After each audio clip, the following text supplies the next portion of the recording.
Thank you very much, Mr. Chairman, and let me say I very much look forward to working with you and Senator Heinrich. We've always worked on these issues in a bipartisan way, and I look forward to doing it again. Mr. Burgum, I think you know from our visit in the office how strongly I feel about these clean energy tax credits. I wrote this package, $400 billion or so, the biggest investment in fighting climate change in American history. It uses carrots, not sticks. The more you reduce carbon, the bigger your tax savings. It's private sector driven, and in what I consider to be a huge breakthrough, we reward technological neutrality. The reason that's so important, as you and I talked about, is nobody knows what the big carbon reducers are going to be 30 years from now. And so the reason I insisted on that provision is it creates what I call an innovation lane. It's an opportunity to send a message to people about every possible type of energy use, that you're going to have a chance, if you innovate, to be part of a very bright future.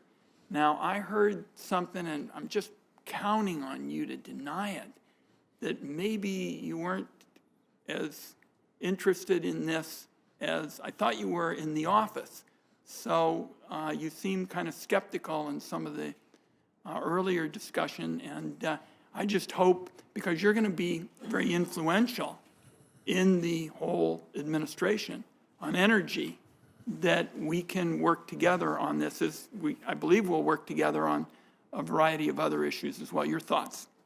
Well, Senator, I really enjoyed our discussion and the time and the extra time we spent together. And I, as I said then, would restate now that I think your principles are really sound about being, technology neutral, about having carrots versus sticks, and also about having, private sector versus just all government. I ought to quit while I'm ahead. Yeah, well, that was all good. I mean, it's all good stuff.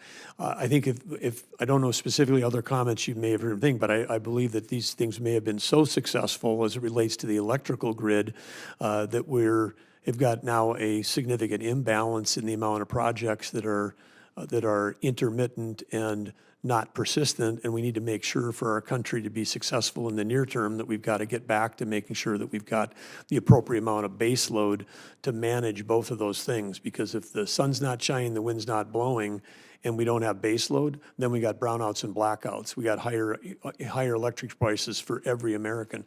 So it's the balance of trying to achieve that. And then the other point that I may have said today, which I would stand by, is that it's great that people thought, hey, let's put massive incentives around EVs, around electric vehicles, against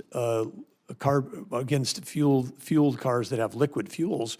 But in America, if there's innovation neutrality, in North Dakota, we're producing carbon negative barrel of oil. We're producing carbon neutral biofuels. I mean, America built 200,000 gas stations without a dime of public money or taxpayer incentives because the market created that. And we have got an opportunity to have innovation in an innovation lane around decarbonizing liquid fuels.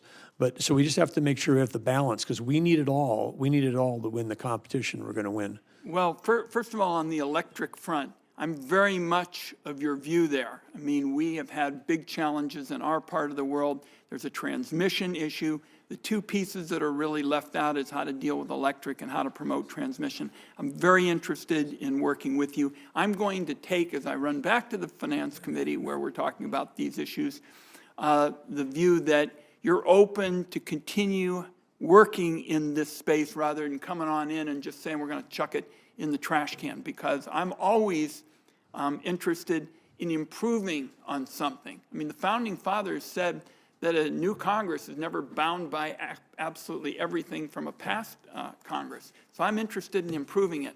But I'm going to take out of our discussion that you're open to working with me and others in a bipartisan way. At one point, this was a purely bipartisan kind of effort. We can talk about what happened, because I thought it was a question of who is going to get the credit. But I'm going to take out of here that you'll work with me. Yeah, you can count on that I will, and you can also count on that I'm going to be anchored in two things. One is national security, so we shouldn't have incentives that enslave us to getting all of our critical minerals from a major power competitor like China. And then the other thing is you can count on is that I'm going to be focused on the economy and affordability, because if we can do something for $60 a ton versus $900 a ton, I'm going to choose the $60 a ton of avoided CO2. My time is out, but I'm going to say the idea of linking a lower carbon future with lower prices and the focus on national security is a kind of triangle with three sides that I can support, and I'd like to work with you on it. Thank you, Mr. Chairman. Thank you, Senator. Senator Bress.